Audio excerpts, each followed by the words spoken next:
On February 5, 1951, a woman died alone in New York hospital. In her final years, she lived in a modest apartment at 998 Fifth Avenue. 2 floors chosen for convenience, not a dress, the third floor for living, and the fourth for storing excess furniture. The numbers were these. She was, at the moment of her death, worth approximately $95 million. 31 million sat in a checking account that paid no interest. She had 36 pages of bonds and 8 pages of blue-chip stocks. She wore black. She had few friends. She avoided publicity with a discipline that the press occasionally interpreted as hostility, and that was, in fact, simply the preference of a woman who had decided that the world's attention was not something she required. Her name was Sylvia Howland Green Wilks, and she was the daughter of Hetty Green. The will was found after her death in a tin cabinet, under 4 bars of soap. The will left $5,000 to her nearest living relative, a cousin. The court later awarded the cousin $140,000 during probate, which was a kind of judicial correction of the document's fundamental strangeness.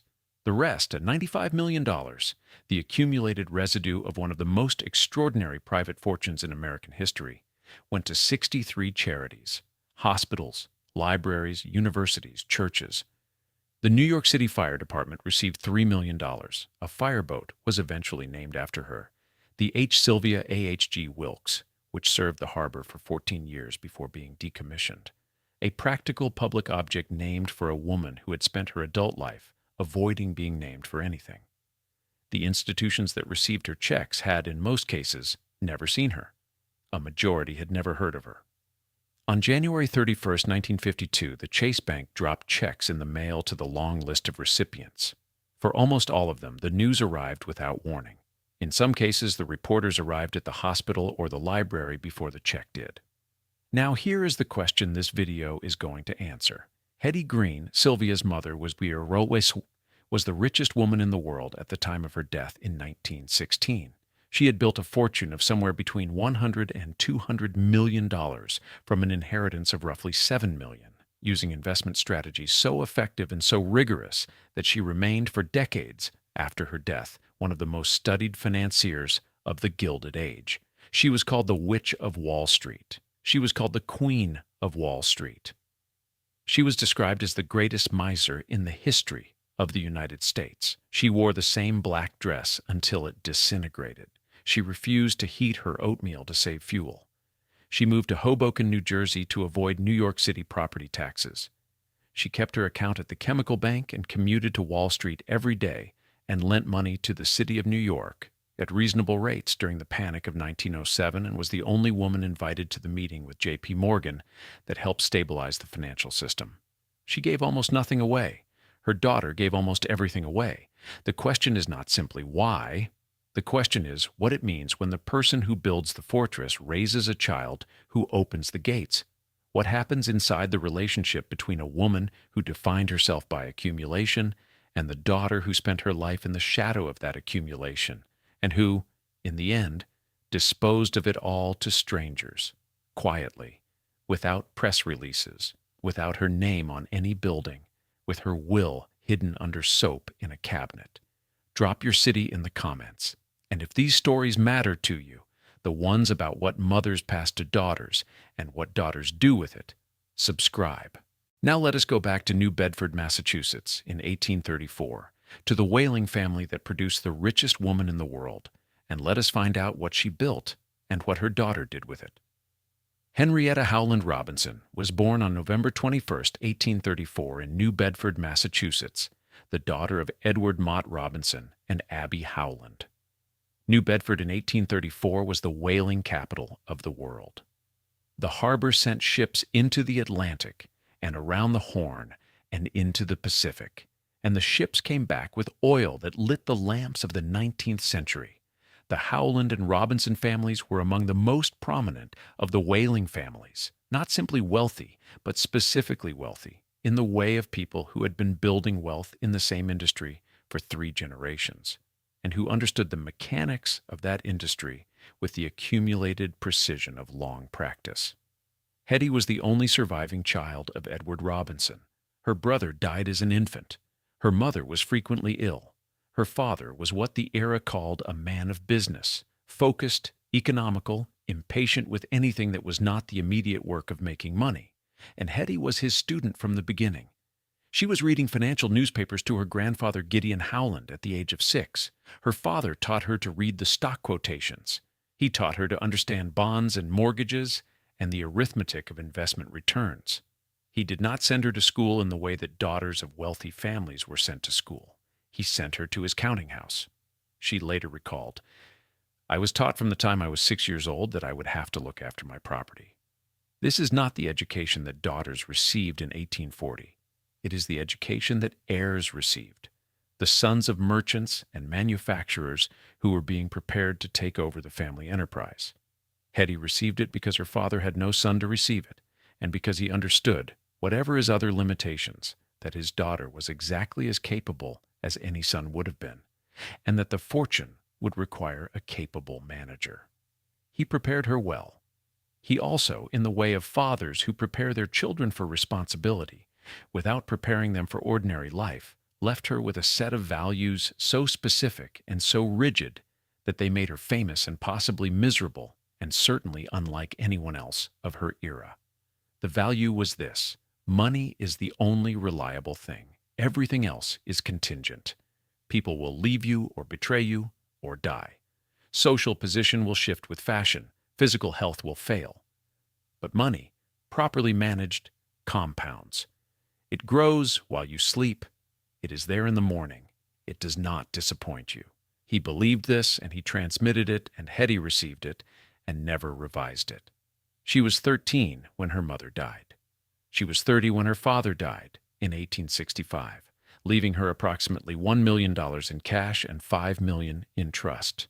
Her Aunt Sylvia died the same year, leaving her an additional million. $7 million in total in 1865. A sum that the people who have tried to calculate its contemporary equivalent have placed anywhere between 100 million and several billion dollars. Depending on the methodology, it was not enough. Not because $7 million was insufficient to live on in 1865, which it demonstrably was not. It was not enough because the trust structure meant she did not control the principal. She controlled only the income. The men, lawyers, trustees, financial managers controlled the money itself. She spent the rest of her life making sure this never happened again. In 1867, Hetty married Edward Henry Green of Vermont. He was 44. He was a millionaire in his own right, which was the quality that Hetty required. A man who had his own money and therefore could not be accused of marrying hers. He was handsome and sociable and liked spending money on things that Hetty considered frivolous, which was most things. She made him sign a prenuptial agreement before the wedding, establishing that their finances were entirely separate and that she would not be responsible for his debts. This turned out to be prescient. Edward Green was a man of charm and poor financial judgment, and the combination of his spending habits and some unfortunate speculation eventually produced debts that Hetty repeatedly rescued him from, having established in advance that rescuing him was her choice rather than her obligation. They lived in London for 7 years in the 1870s, spending, as she was careful to note, only his money.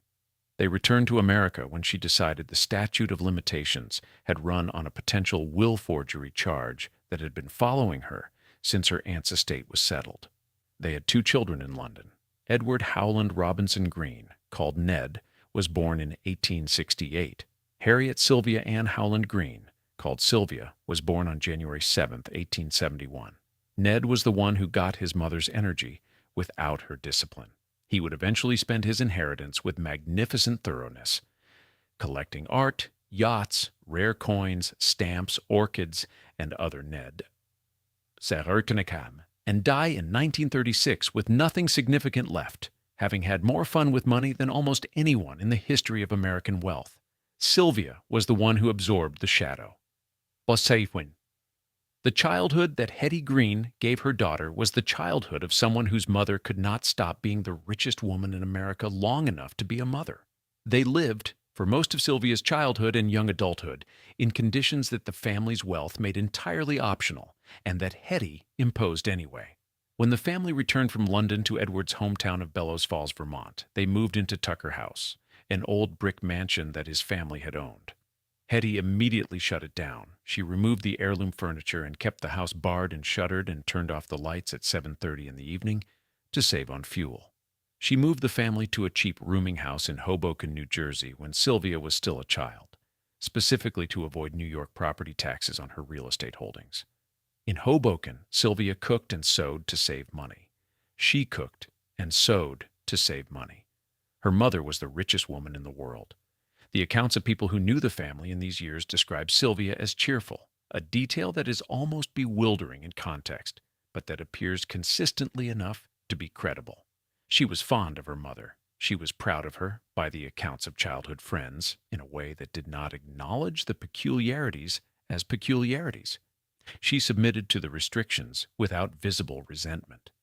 She was taught at the parish school of Emmanuel Church in Bellows Falls, which was a modest institution entirely unsuited to the daughter of the wealthiest woman in the world, and she formed friendships there that lasted decades. Hetty moved her children frequently, following the logic of tax minimization and cost reduction that organized her domestic life the way investment discipline organized her financial life. The children adjusted. Sylvia adjusted specifically by developing the capacity for internal resource that people who are given nothing on the outside sometimes develop on the inside. The ability to find sufficiency in conditions that the outside world would correctly describe as insufficient. This capacity would serve her for the rest of her life. It would also shape the form her inheritance took. Hetty's approach to money was formed by the experience of having it taken from her, by the trust structures her father had established, by the lawyers who managed her aunt's estate, by the legal system that had denied her full control of what she was owed. She responded by accumulating more, compulsively, in the specific way of people who have learned that security requires surplus. Sylvia's approach to money was formed by the experience of having it withheld, by a mother who had enormous wealth and spent almost none of it on her children's comfort, who taught her daughter to cook and sew, not because cooking and sewing were valuable skills, but because money spent on food and clothing was money not invested. She responded eventually by giving it all away. The two women and their opposite relationships to the same fortune are the story that the cabinet under the soap was waiting to tell. Hetty Green's investment strategy was, by the standards of the Gilded Age, extraordinary. She was a value investor before the term existed. Her method was simple in description and difficult in execution. Buy when everyone else is selling, sell when everyone else is buying, hold cash in reserve for the moments when panic creates bargains, and never, under any circumstances, pay more for something than it is worth. She had a wall safe in her office at the Chemical Bank on Broadway, where she kept her securities. She carried her documents in an old bag. She wore the same black dress. She owned several, but rotated them infrequently enough that observers assumed she owned one. She refused to spend money on heat in her office, which may have contributed to the rheumatism that plagued her later life, but which saved the coal bill. These habits were not performance, or rather, they were not performance in the sense of being calculated to impress anyone, because they impressed almost no one favorably, and Hetty was not in the business of favorable impressions. They were the expression of a woman for whom the gap between what money cost and what it earned was the only number that mattered, and for whom any expenditure that did not produce a return was a gap in the wrong direction. By 1885, her fortune had grown to $26 million from the $7 million she had inherited. By 1905, she was New York's largest private lender, providing capital to banks, businesses, and the city of New York itself at interest rates that the banks found competitive and that she found satisfactory. When the panic of 1907 arrived, the financial crisis that threatened to collapse the banking system and that J.P. Morgan eventually managed through a combination of personal authority and strategic lending, Hetty Green was the only woman invited to the meetings. She arrived with her bag, she sat, she lent money at reasonable rates, she left. J.P. Morgan, whose fortune at his death 6 years later was approximately $80 million, was worth less than Hetty Green. The press called her the Witch of Wall Street, which was the misogynist shorthand of the era for a woman who operated in a domain reserved for men, and who did so without apologizing for it or softening her methods to make them more palatable. She called herself the Queen of Wall Street, which was more accurate. She also, in the years after her husband's death in 1902, when she was in her late 60s, and increasingly focused on the single task of maintaining and growing the fortune, became odd in ways that went beyond frugality into something harder to name. She wore mourning clothes for Edward, even though they had been separated for years. She lived in a succession of cheap boarding houses. She moved constantly to avoid tax assessors. She heated her oatmeal on a radiator rather than a stove to save fuel. She was also, the people who knew her said, warmer in private than the press account suggested. She nursed her children when they were ill, and her neighbors too. She kept a small dog named after herself. She sometimes used the name Curtis on her door to throw off tax agents, and was devoted to the animal in the way of people who find it easier to love reliably than to relate reliably. She did not go to parties. She did not entertain. She did not maintain a social position commensurate with her wealth, which was the one form of expenditure that the Gilded Age considered non-negotiable. For people of her resources, she had a different non-negotiable: the money. She died on July 3, 1916, in her son Ned's house on West 91st Street in New York City, of a series of strokes at the age of 81. Her final months were spent arguing with Ned about his spending habits and with a cook about the proper economy of household management. Her estate was worth somewhere between $100 and $200 million. The estimates vary because Hetty had been extremely effective at concealing the true extent of her holdings from everyone, including the tax authorities. It was split equally between Ned and Sylvia. The office at the Chemical Bank on Broadway was not an office in any formal sense.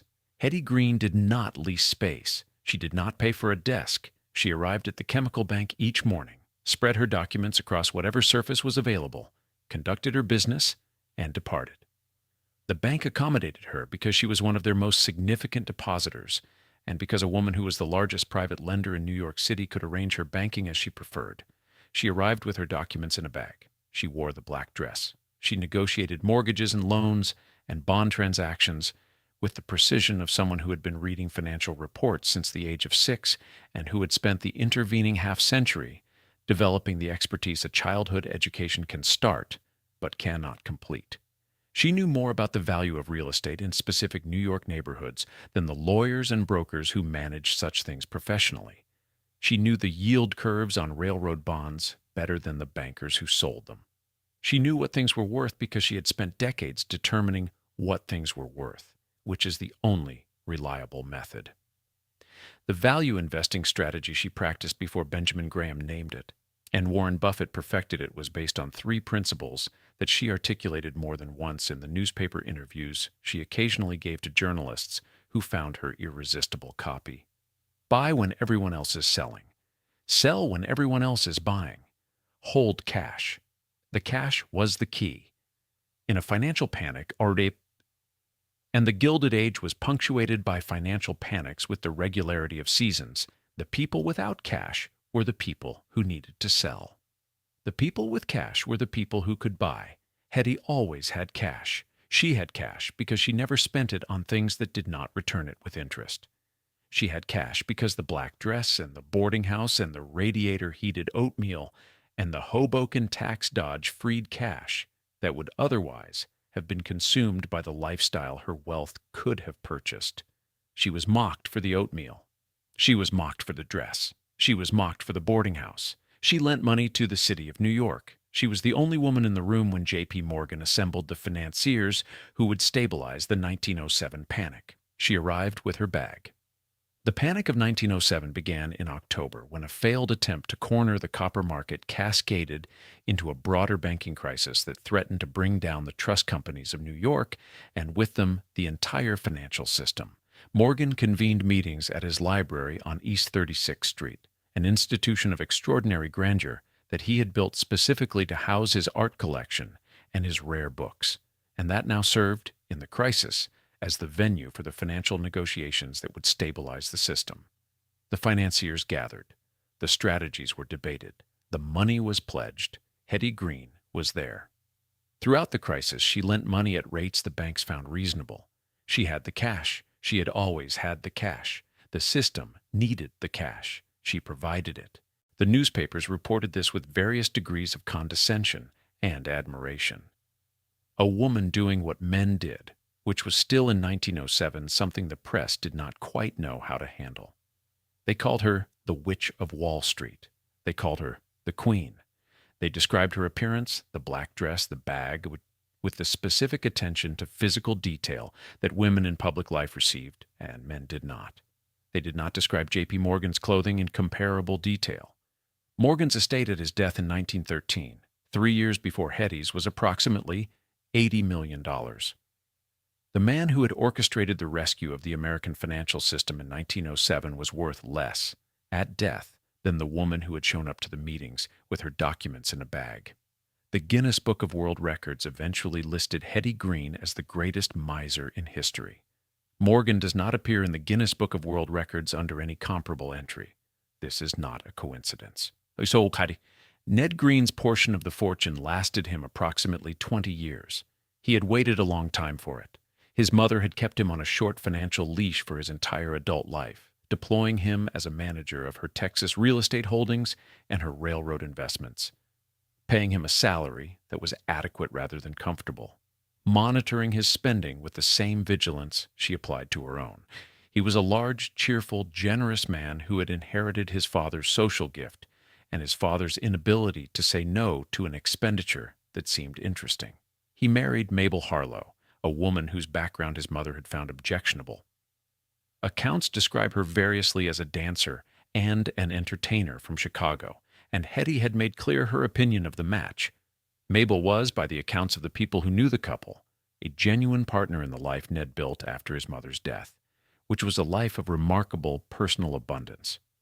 A summer estate in Dartmouth, Massachusetts, with a staff of 107 employees, not including the valet and the half-dozen private secretaries and the personal maid. A collection of coins and stamps and rare books, a collection of orchids, a private yacht, a powerful radio station, a collection of automobiles that included some of the earliest gasoline-powered cars in Texas. Scientists from MIT used his property for experiments, including a prototype atom smasher. He died in 1936 without children, having spent most of what he had inherited and having had an extraordinary time doing it. 4 states argued over the inheritance tax. Massachusetts, Florida, New York, and Texas each claimed him as a resident. Massachusetts eventually won. The amount remaining was substantially less than what Hetty had left him. His wife Mabel received a limited amount under a prenuptial agreement that Hetty had insisted upon and that Ned had signed. She had protected herself from her own son's wife, anticipating that the marriage would be followed by the fortune's dissipation. She had been correct about the dissipation. She had been incorrect about who would control it at the end. The bulk of Ned's estate went, under his own will, to his sister Sylvia. The story of Hetty Green's son is the story that throws the story of Hetty Green's daughter into its sharpest relief, because Ned and Sylvia had the same mother and the same inheritance, and made opposite choices about what the money was for. Colonel Edward Howland Robinson Green, called Ned or Colonel Green, the military title acquired through involvement in Texas politics, was born in 1868 and died in 1936, and the 68 years he lived were the 68 most thoroughly enjoyable years that his mother's money ever funded. He was large, he was cheerful. He liked people in the way of people who have never had to worry about whether people like them back, which creates a social ease that money amplifies rather than creates. He was generous with money in a way that his mother found alarming, and that the people who received his generosity found delightful. He lived in the years after Hetty's death on the Round Hill estate in Dartmouth, Massachusetts. The promontory overlooking the sea that his mother had purchased as an investment and that Ned converted into a private principality. The staff of 107 employees, not including the valet and the private secretaries, and the personal maid for his wife Mabel. The collection of rare coins. He owned the 1804 silver dollar, considered the king of American coins, and the 1913 Liberty Head nickel, one of the rarest coins in existence. The collection of stamps, the collection of orchids, the private yacht, the radio transmitters powerful enough to reach ships at sea, Scientists from the Massachusetts Institute of Technology used his Round Hill estate for experiments in atmospheric research and early radio technology. A prototype atom smasher was built and tested there.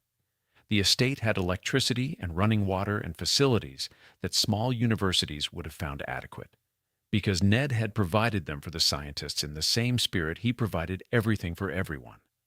Because it was interesting. Because he could. Because why not? He had a large collection of automobiles, including what was claimed to be the first gasoline-powered car in Texas, a 1899 St. Louis model that he brought to Dallas when he was managing his mother's Texas properties. He had a wooden leg. He had lost his right leg to an infection as a child, and his mother had famously been accused of delaying treatment to save money, a charge she denied and that Ned himself disputed. He married Mabel Harlow against his mother's wishes and was, by the accounts of people who knew the couple, happy in the marriage in the unself-conscious way of a man who had always had what he wanted, and who was surprised to discover that marriage could be added to the list. He died without legitimate children. 4 states claimed him as a resident for inheritance tax purposes. Massachusetts won. His wife Mabel received the limited amount provided by the prenuptial agreement Hetty had required. The bulk went to Sylvia. The round trip was complete. Hetty had built the fortune. Ned had enjoyed half of it thoroughly, and Sylvia received both halves at the end. She gave it all away. The contrast between the 2 children and the same inheritance is the contrast that makes the family story interesting in ways that go beyond the simple narrative of miser and heir. Ned's spending was not waste in the ordinary sense. He had bought things that interested him and had made things available to people he liked and had funded scientists who were doing real work and had lived in the style of a man for whom money was an instrument of pleasure rather than a weapon of security. He had enjoyed it. Sylvia had done something different with her half, and eventually with his half too, and what she had done was more durable. The coins Ned collected are in museum collections. The estate at Round Hill is gone. The radio transmitters are gone. The automobile collection is gone. The libraries where she directed the money endure. When Sylvia inherited the remainder of her brother's estate in 1936 or 1937, the records vary on the precise date. She became, at approximately 65 years old, the sole heir to Hetty Green's full fortune. In a sense, she had been waiting her whole life, not waiting in the sense of anticipating it or planning for it or wanting it in any particular way. Waiting in the sense that the fortune had always been there, defining the context of her existence without organizing its content. And now it was formally entirely hers to manage. She managed it as her mother had managed it, with one crucial difference. She did not try to grow it. She barely tried to maintain it. $31 million sat in a checking account earning no interest. 36 pages of bonds and 8 pages of blue-chip stocks sat in whatever accounts held them, generating returns that she did not reinvest with any particular strategy. She ran the fortune through something called the Wyndham Realization Company, Inc., which was the corporate structure through which she managed her New York City mortgages and industrial securities and tax-free municipal bonds and farming and oil properties and other real estate. She was not incompetent. The fortune held near the same level from the time she inherited it until her death in 1951, which suggests that the management was at least adequate. But the $31 million in the non-interest-bearing checking account tells the real story. She was not trying to multiply the fortune. She was not trying to deploy it strategically. She was simply holding it in the way of someone who has inherited something they do not quite know what to do with, and who is deferring the decision about what to do with it until the moment when the decision can no longer be deferred. The moment arrived with her death. Sylvia married Matthew Astor Wilks on February 23, 1909, at St. Peter's Episcopal Church in Morristown, New Jersey. The courtship had taken 2 years, and the 2 years had been 2 years of Hetty Green's scrutiny. Hetty disapproved of every man who showed interest in her daughter on the grounds that every man who showed interest in her daughter was interested in the fortune rather than the daughter, which was in many cases probably correct, and which did not help Sylvia find a husband before the age of 38. Matthew Astor Wilks was 65 years old when they married. He was the great-grandson of John Jacob Astor, America's first multimillionaire, the fur trade and Manhattan real estate fortune, which was enough of a connection to hereditary wealth to suggest he was not purely interested in Sylvia's money. He had $2 million of his own, which was what Hetty required as evidence of independent means. She made him sign a prenuptial agreement waiving all rights to Sylvia's fortune. She paid him $5,000 to sign it, $5,000 to marry her daughter. The richest woman in the world paid a man $5,000 to agree to marry her daughter under terms that protected the money. This detail sits in the historical record and resists any framing that makes it comfortable. Sylvia was 38 years old. She was marrying a 65-year-old widower who was being paid $5,000 to sign a prenuptial agreement by her mother, the richest woman in the world, who disapproved of everyone Sylvia had previously shown interest in, and who had kept her daughter at home through the years when most women of her generation were establishing households of their own. The press covered the wedding as a society event. Hetty provided a proper ceremony. The papers described it as exquisite. By the accounts of the people who knew the couple in the 17 years of their marriage, it was a happy arrangement. Sylvia had her own home for the first time in her life. She had a companion who was, by all indications, fond of her, and who, given the prenuptial agreement, had no financial incentive to be anything other than honest about that fondness. She raised dogs. She studied birds in her garden. She was, in these years, the kind of woman who becomes visible in historical record as a benign presence. Pleasant to encounter, not easy to know. Matthew Astor Wilks died in 1926. She was 55 years old, married 17 years, no children. After his death, she withdrew further from public life. She moved from the house at 440 Madison Avenue to the apartment at 988 Fifth Avenue. She dressed in black, and whether this was mourning for her husband or simply the adoption of her mother's habitual color is not recorded. She became reclusive. She avoided publicity. She had few friends. She became, in other words, increasingly like her mother in external presentation while pursuing a fundamentally different internal purpose. The years between Matthew's death in 1926 and Sylvia's death in 1951 are the years of the fortune's quiet stewardship and the silent preparation for its dispersal. She did not give interviews. She did not appear at charity events with cameras present. She did not accept honors or attend ceremonies. She maintained her apartment and her Greenwich, Connecticut house and her dogs and her birds and the Wyndham Realization Company, Inc. And she managed the properties and the bonds and the stocks and the $31 million in the account with the same quiet efficiency. The personal philanthropies of her lifetime, the gifts she made before the will was read, have never been fully tabulated. The Episcopal News Service, reporting on the anniversary of her death in 1976, noted that the personal philanthropies were probably now unrecoverable because of the secrecy and anonymity with which she had contributed to various causes. She gave secretly. Like her mother, who was a known but private philanthropist, Sylvia gave without wanting anyone to know. Unlike her mother, whose giving was genuinely modest, Sylvia was giving in the direction of disposing of a fortune. The personal gifts of her lifetime were an appetizer before the main course of the will. The will itself revealed a woman who had thought carefully about each institution and who had decided, institution by institution, what each deserved and why. This is not the behavior of someone who dumped money at random on whatever charities presented themselves.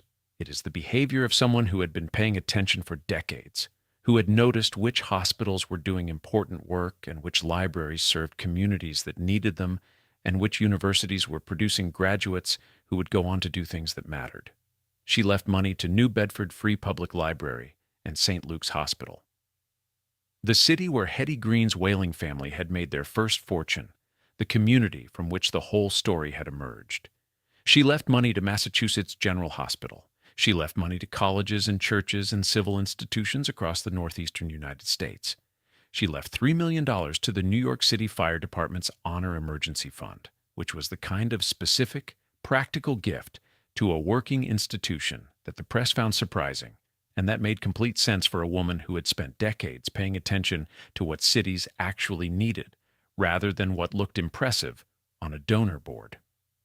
The charities, the $5,000 to the cousin. The most important document in the history of the Green fortune was kept under soap.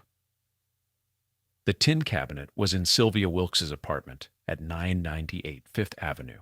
It was not a dramatic object. It was a small tin cabinet of the kind used for documents and papers. A lockable box, essentially, modest and functional, and easily overlooked. The soap the will was stored under was ordinary soap, not decorative soap, not soap kept for guests, just soap that happened to be in the cabinet, along with the document that would distribute the estate among those institutions. This is the detail that has followed Sylvia Wilks through every account of her life written since her death. It has been repeated so many times that it risks becoming a cliché, a shorthand for eccentricity that obscures the actual meaning of the image. The soap and the cabinet are not evidence of incompetence or confusion. They are evidence of a woman who kept her important documents where she could find them, and who did not see why the importance of the document required special circumstances for its storage. Her mother had kept her securities in a wall safe at the chemical bank. This was also practical. One woman locked her fortune in a bank vault. The other locked her instructions for its distribution under soap in a cabinet. Both were adequate to their purpose. The estate the will described was this: 36 pages of bonds, 8 pages of blue-chip stocks, the conservative, dependable equities of major American companies that paid dividends and did not require monitoring with the obsessive attention that her mother had given to every position, and $31 million in a checking account, a non-interest-bearing checking account. This is the detail that financial historians find almost as striking as the soap. $31 million in a checking account that earned nothing. At the time of her death, the prime rate in the United States was over 2%. If Sylvia had placed that $31 million in even a modestly yielding account, a savings account, a certificate of deposit, treasury bills, she would have been generating $600,000 a year in interest income from that money alone. She was not generating $600,000 a year. She was generating nothing.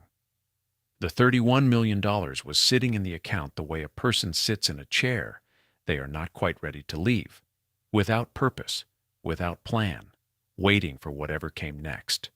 What came next was the will. The $31 million, along with the rest of the estate, went into the distribution the will had been organizing for however long it had been there. The lawyers in the bank and the probate court managed the mechanics. The Chase Bank prepared the checks. On January 31st, 1952, the checks went into the mail. The woman who had made the decision was already dead. She did not see the letters that the institutions wrote in response. She did not attend any ceremonies. She did not receive any honorary degrees or plaques or naming opportunities. She had arranged, with some precision, to be absent from the consequences of her own generosity. This is either Buddhist or practical, depending on how you read it. She was not going to be alive to receive the recognition. She had never wanted the recognition while she was alive. The check going in the mail on January 31st, 1952, was the last act of a long process of giving that had been going on for decades in the same spirit, quietly, without announcement, without wanting anything back. The 63 institutions that received checks from the Chase Bank on January 31st, 1952, did not, in most cases, know they were coming. Sylvia Wilks had not announced her intentions. No ongoing relationships were established with the institutions she chose to benefit. She identified them, included them in the will, and kept quiet in the way of her private giving throughout her lifetime. The checks arrived as surprises, which was how she preferred to give. Without warning, without the preparation that would have allowed the institutions to expect her and to prepare the appropriate expressions of gratitude and the appropriate naming opportunities. There were no naming opportunities. The gifts were not structured to produce them. The New Bedford Free Public Library, St. Luke's Hospital in New Bedford, Massachusetts General Hospital in Boston, colleges, churches. The New York City Fire Department's Honor Emergency Fund, $3 million for the people who went into buildings that were on fire. The $3 million to the FDNY was the gift that most surprised people, and the one that most clearly expressed what Sylvia understood about the relationship between wealth and the institutions that make cities function. The firemen who went into burning buildings were not glamorous philanthropic recipients. They were not the kind of cause that produced beautiful annual reports or invited donors to ribbon-cutting ceremonies. They were people doing dangerous work for the city, and the city's capacity to do that work was constrained by money, and Sylvia had money, and she gave it to them. The boat eventually built with her money, the Sylvia A.H.G. Wilks, was commissioned in 1958 and served the harbor until 1972. 14 years of actual firefighting in the New York harbor, going to the fires that broke out on ships and piers and waterfront structures, doing the work that fireboats do. It was eventually decommissioned when the harbor economy changed and the FDNY reduced its marine fleet. It was scrapped. The name lasted longer than the boat. The record of the gift lasted longer than the vessel. The New Bedford branch libraries named for the family, the Wilks, the Francis J. Lawler, and the Howland Green, are still operating. The 3 libraries built with funds left in trust by Sylvia's will represent the continuation of a civic function that serves the communities of New Bedford, Massachusetts, which was the harbor city that the Howland whaling fleet had sailed from in the early 19th century, and that had made the original fortune that became, through Hetty's investment genius, the fortune that Sylvia gave away. The money came from the harbor. It went back to the harbor. The great-grandfather's ships had sailed from New Bedford. The branches she funded served New Bedford. The circle is not tidy. It passes through a Wall Street office and a tin cabinet and 63 institutions, but it closes. The institutions that received checks on January 31st, 1952, experienced that day as one of the stranger days in their institutional histories. Consider the position of a small-town library in Massachusetts, receiving without warning a check from the Chase Bank, representing a bequest from the estate of a woman the library's board had never met. The check was not a small amount. It was not a token bequest from a sympathetic donor. It was the kind of sum that changes what a library can do. The kind of sum that builds a branch or funds an endowment or makes a permanent difference to the services available in a community. The library had not applied for this money. It had not submitted a grant proposal. It had not cultivated a donor relationship over years of newsletters and personalized correspondence. It had simply existed, doing the work of a public library, and Sylvia Wilks had noticed it and decided it deserved some of what she had. This is a strange and interesting way to give money. Most philanthropy involves a relationship. The donor and the institution know each other. The institution has demonstrated its worthiness to the donor through some process of communication and accountability. The donor has been persuaded that the institution's work is aligned with their values. Sylvia gave to institutions she had identified through her own research, without entering into a relationship with them, without requiring them to demonstrate anything to her, without wanting anything from them in return. Not even a letter of thanks, because a letter of thanks would have required her to confirm that she existed and that she had given the money. The anonymity of her lifetime giving meant that she developed, over decades, the skill of identifying worthy recipients without meeting them. She read, she investigated. She paid attention to which hospitals were doing work that mattered and which libraries served communities that needed them and which universities were producing people who went on to do useful things. She made her assessments privately, and she implemented them privately, and she kept no public record of her conclusions. The will was the summary. Each institution had passed whatever test she had been applying, written down in a document stored under soap, administered after her death by lawyers and a bank she trusted to carry out the distribution. The Episcopal Church received approximately $25 million, distributed among parishes and institutions. This reflected Sylvia's own faith. She had been a member of the Episcopal Church since her schooling at Emmanuel Church in Bellows Falls, and her commitment had deepened over the decades of her adult life in a way that her mother's Quaker heritage and her brother's secular enthusiasms had not. The church had been a community for a woman who had few communities, and she remembered it accordingly. The FDNY received $3 million, eventually manifested as a fireboat that went to fires in the harbor for 14 years. This reflected something less specifically personal and more broadly civic, the understanding that cities require infrastructure and that infrastructure requires money, and that the people who maintain the infrastructure that makes urban life possible are often underfunded relative to the importance of their work. The New Bedford institutions, the library, the hospital, the church connections of the old whaling family received money that closed the circle the great-grandfather's ships had opened when they sailed from that harbor in the early 19th century. The checks went out.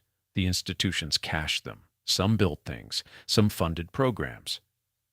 Some put the money into endowments that are still generating returns today, which means that Sylvia Wilks' decision to keep $31 million in that account was corrected in the decades after her death by the institutions that received the money and invested it properly and have been generating returns from it ever since. The money is still working.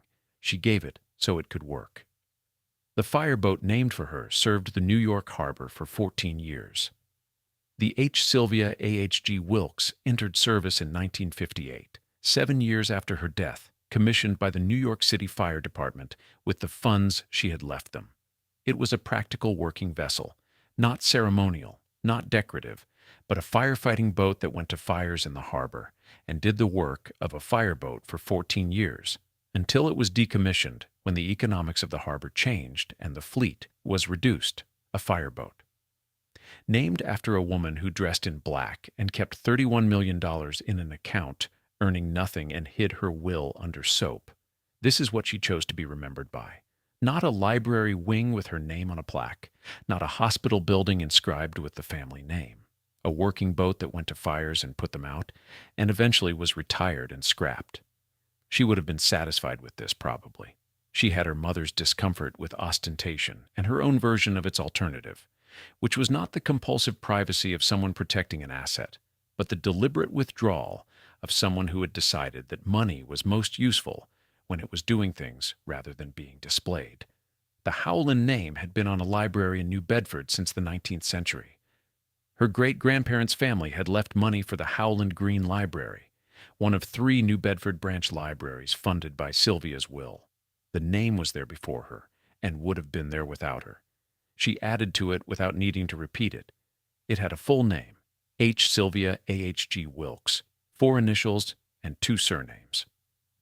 Every letter of her inheritance expressed in a vessel that put out fires. The contrast between Hetty Green and Sylvia Wilks is the story that the fortune's history makes most visible, but it is not quite the contrast that it initially appears to be. The obvious reading is miser and philanthropist, accumulator and giver, mother and her correction.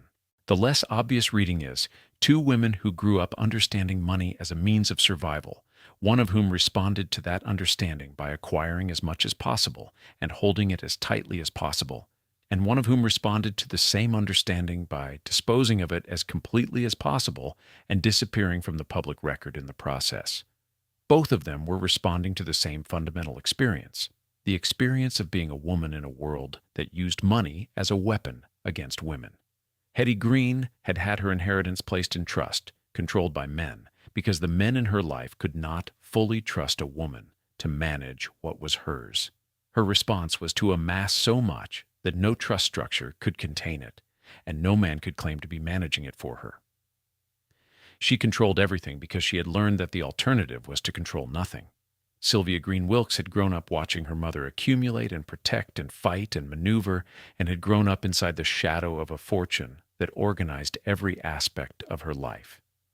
Where she lived, how she lived, whom she was permitted to marry, what she was required to do without. And her response was not to amass more, but to release what she had.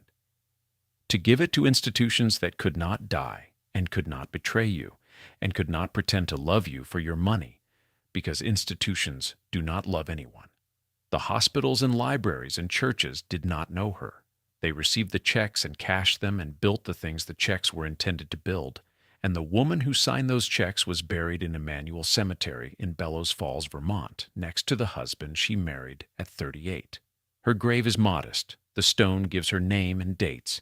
The 3 New Bedford branch public libraries, built with funds from her will, are named the Wilks, the Francis J. Lawler, and the Howland Green.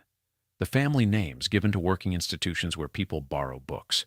Her mother's name is in every financial history of the Gilded Age, every account of the Panic of 1907, every list of the pioneering women of American finance. Hetty Green is remembered. Sylvia Wilks is less remembered. She was never famous in the way her mother was famous. She did not want to be. She wanted the money to be somewhere useful. It is. Hetty Green said in one of the newspaper interviews she occasionally gave, "I believe in discreet charity." She was defending herself against the perception that she was a miser who gave nothing, which was accurate in its emphasis on the modesty of her public giving, but missed the fact of the private giving that she conducted without announcement. She gave quietly to individuals and causes she had identified in amounts that were small relative to her fortune, but real relative to the needs she was addressing. Sylvia gave discreetly, too, throughout her lifetime. The Episcopal News Service's observation that her personal philanthropies had never been tabulated and probably could not be recovered was the acknowledgement that a woman had spent decades doing good work in a way specifically designed to prevent the good work from being attributed to her. She had learned this from her mother, who believed in discreet charity. She had taken it further than her mother, whose discreet charity was supplemented by a comprehensive refusal to give that the press found easier to document. The daughter had the mother's discretion without the mother's refusal. This is the inheritance that the historical record tends to miss, because the historical record is drawn to the visible and the dramatic. Hetty Green's drama, the black dress, the radiator oatmeal, the chemical bank, the panic of 1907, is visible. Sylvia Wilks's drama is the absence of drama, the deliberate removal of herself from the narrative of a fortune she never chose, and whose accumulation she watched at close range for the 45 years between her birth and her mother's death. She was her mother's daughter in the ways that mattered to the money, the frugality, the black clothing, the avoidance of publicity, the refusal to perform wealth in the way that wealth expected to be performed. She was her mother's correction in the ways that mattered to the people who received the money, the deliberate giving rather than the compulsive holding, the institutions rather than the safe, the fireboat rather than the boarding house. Hetty Green left the world a lesson about what a woman could do on Wall Street in an era that did not believe women belonged there. The lesson is accurate and important and has been told many times by the financial historians who find her remarkable, which she was. Sylvia Wilks left the world the 63 checks, the boat, the institutions, and the will under the soap. Fewer people have told that story. It is also a lesson. It is the lesson about what you do with what you have been given when what you have been given is more than you need, and more than you chose, and more than you could ever use, and when the person who gave it to you valued it above everything else in her life. You give it away, quietly, under 4 bars of soap, to institutions that will use it, for 14 years on the harbor and longer in the libraries, and as long as the hospitals keep their doors open. That is the story. That is what the richest woman in the world and her daughter together made. The mother built it. The daughter gave it back. The money is in the libraries now, still there, still open. Hetty Green said many things to the press over the course of her long life, and the press quoted many of them. And the most quoted was the advice she gave about how to make a fortune. Buy cheap and sell dear, act with thrift and shrewdness, and then be persistent. She also said something else that is quoted less often. A girl should be brought up so as to be able to make her own living, whether or not she's going to inherit a fortune. This is the progressive sentiment of a woman who had grown up in an era when women could not own property in their own names, who had watched her inheritance placed in trust managed by men, who had built her own fortune in the face of every obstacle the legal and social architecture of the 19th century could construct, and who believed, on the basis of this experience, that financial independence was the foundation of any other kind of independence. She was right about this. She was right about it in a way that the historical record confirms.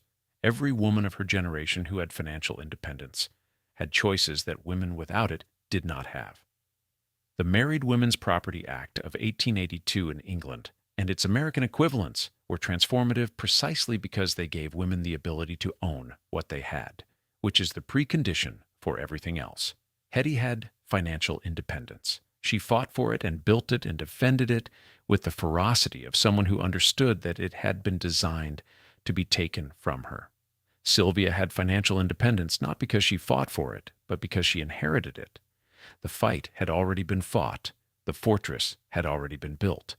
She arrived inside the fortress at birth and lived in it her whole life, and at the end, she opened the gates. Whether Sylvia was able to make her own living in her mother's terms is an interesting question. She managed the Wyndham Realization Company. She oversaw mortgages and properties and bonds and stocks. She kept the estate at approximately the same level for 15 years, which suggests she was not incompetent at the financial management. Whether she could have built the fortune from scratch as her mother had is a question that was never tested, and that the structure of her life made untestable. She did not need to build it from scratch. She had the fortress. She chose to do something different with it. Hetty Green's advice to girls was that they should be able to make their own living. Sylvia Wilks's implicit advice, expressed in the will and the checks and the boat and the soap, was something more like, once you have made the fortune or inherited the fortune or received the fortune, the question is what it is for, and the answer is not the fortress itself. The answer is what the fortress can build outside its own walls. She was her mother's daughter and her mother's opposite. The richest woman in the world raised a daughter who gave everything away. The tin cabinet is still there probably. The soap is long gone. The libraries are still open. That was enough. That was the whole of it. That is the story of Hetty Green and Sylvia Wilks, the mother who built the fortune and the daughter who set it free. In 1976, 25 years after Sylvia Wilks died, the Episcopal Church held a memorial service. Prayers were said. The $25 million that Sylvia had left to parishes and institutions connected to the Episcopal Church was noted. The vessel, by then decommissioned, was remembered. The Episcopal News Service published a brief account of the anniversary. The account included the observation that Sylvia's personal philanthropies during her lifetime had never been tabulated and probably could not now be recovered, because of the secrecy and anonymity with which she had given. This is the detail that most precisely defines who Sylvia Wilks was. She gave for decades to causes she had identified and researched and selected with the same attention to outcome that her mother had brought to the selection of investments. She gave without telling anyone. The recipients did not know where the money came from. The press did not know. The biographers did not know. The institutions that received her checks in January 1952 were surprised not just by the amount, but by the name. Most of them had never heard of her. She gave the money and remained invisible. On purpose. Her mother had been famous against her will. The press had made Hetty Green famous whether she wanted it or not, had given her the names Witch of Wall Street and Queen of Wall Street, and miser and eccentric, had documented her black dress and her radiator-heated oatmeal and her cheap boarding houses and her ambulatory dog. Hetty had not chosen the fame. She had not chosen the scrutiny. She had simply chosen to do her work, and the work had been visible enough that the world had found it. Sylvia chose invisible work. She found charities in their need, and she funded them.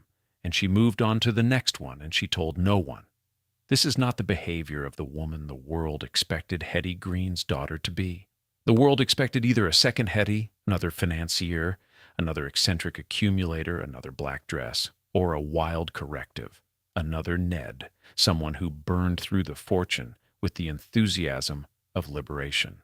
Sylvia was neither. She was a woman who had grown up in the richest house in America and had learned to cook and sew to save money, and who had married at 38 and kept $31 million in a checking account earning nothing, and who had given the rest to institutions that needed it, and who had left her will under soap because the cabinet was convenient and she was not thinking about posterity. She was not thinking about posterity. That is probably the most radical thing about her. Her mother thought about the money constantly, thought about growing it and protecting it and passing it on in conditions that would allow the next generation to protect it further. The will she made Sylvia's husband sign was a document about posterity. The prenuptial agreement was a document about posterity. Everything Hetty did with money was oriented toward the future. Sylvia's will was oriented toward the present. The hospitals needed money, the libraries needed money, the fire department needed a boat. She had the money. She gave it, not for the name on the building, not for the legacy, not for the record that posterity would consult when assessing her contribution to the history of philanthropy. Under soap, in a tin cabinet, that was enough. The whaling fortune of the Howlands, which had sailed out of New Bedford on ships that returned with oil that lit the 19th century, had traveled this far, from the harbor to the counting house to the Wall Street office, to the chemical bank safe to the Wyndham Realization Company, to the cabinet with the soap to the institutions that used it to do what institutions do. It had taken 4 generations. The great-grandfather had built the ships. The grandfather had managed the fleet. The father had begun the transition from whaling to broader finance. Hetty had built the fortune to its full extraordinary expression, and had held it with both hands, and had passed it to her children in the condition in which she hoped they would keep it. Ned had spent his half with joy. Sylvia had given her half to strangers with deliberation. The money is gone from the family. It has been gone since 1952. There is no Howland Green Robinson Wilks family fortune. There is no dynasty. There are no heirs because Hetty's children had no children, and Sylvia was the last. What remains is the libraries and the hospitals and the fireboat that served the harbor for 14 years, and the hospital beds and the university endowments and the church programs and the quiet working institutions that received checks in January 1952 and were surprised and cashed them and used the money for what they needed it for. Hetty Green is in Guinness World Records as the greatest miser in history. Sylvia Wilks is not in Guinness World Records. The vessel was decommissioned in 1972. The money found its way there, in the end. Under 4 bars of soap, that is the story of the richest woman in the world and the daughter who gave everything away. The mother built the fortress. The daughter opened the gates. The money went to the hospitals. That was the whole of it. That was enough.